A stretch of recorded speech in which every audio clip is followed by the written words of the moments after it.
हमारे लोग सारे वीडियो फोटो इकट्ठे कर रहे हैं और गड़बड़ी में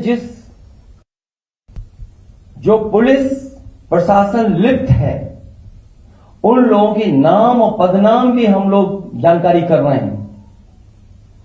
मैंने अपने समाजवादी साथियों से कहा है कि सारे वीडियो और फोटो इकट्ठे करें और गड़बड़ी में लिप्त पुलिस और प्रशासन के लोग उनके नाम और पदनाम भी जानें।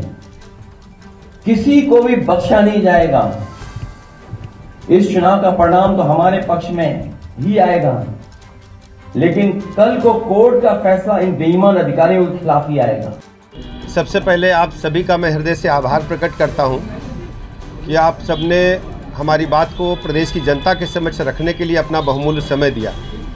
आज आपको अचानक हमने इसलिए कष्ट दिया कि उत्तर प्रदेश में 9 सीटों पर विधानसभा का उपचुनाव इस समय गतिमान है, चल रहा है चुनाव, लेकिन समाजवादी पार्टी अपनी गुंडई, अराजकता, माफियागिरी से बाज नहीं आ रही है। प्रातःकाल से ही हम देख रहे हैं, लगातार इस प्रकार के समाचार प्राप्त हो रहे हैं कि समाजवादी पार्टी के गुंडे, माफिया, मवाली तत्व आम जनता को धमका रहे हैं और धमकाने के साथ ही एक बहुत बड़ा कुकृत्य देश की जनता को शर्मसार करने वाला समाजवादी पार्टी के समर्थित गुंडों ने किया है, अपराधियों ने किया है।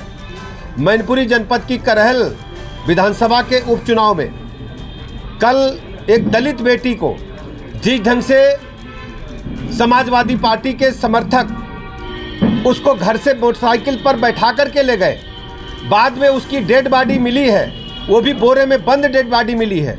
वो दलित परिवार की बेटी है। दलित परिवार की बेटी के साथ जिस ढंग से अत्याचार, अनाचार हुआ है, आज हम कह सकते हैं जो प्रदेश की जनता ने समाजवादी पार्टी के कुकृत्यों की सजा उन्हें दी है, हमेशा उनको इस बात के लिए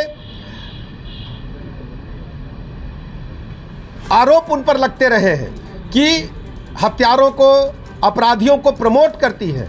और कल की जो घटना है वो पूरी तरह से मैं कह सकता हूं कि सच साबित हुई है। समाजवादी पार्टी के लोगों ने जिस ढंग से दलित बेटी को अपने घर से ले जाकर के उसकी हत्या कर दी, केवल इस बात पर कि वो भारतीय जनता पार्टी को वोट देना चाहती थी।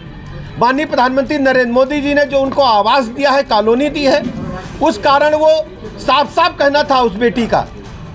प्रशांत यादव जी को उन्होंने कहा, प्रशांत यादव नाम का शख्स जो लेकर के बेटी को गया, बेटी ने कहा प्रशांत यादव से कि हम वोट करेंगे तो हम भारतीय जनता पार्टी को करेंगे, कमल के फूल पर वोट करेंगे और कमल के फूल को वोट इसलिए देंगे कि हमें कॉलोनी मिली है।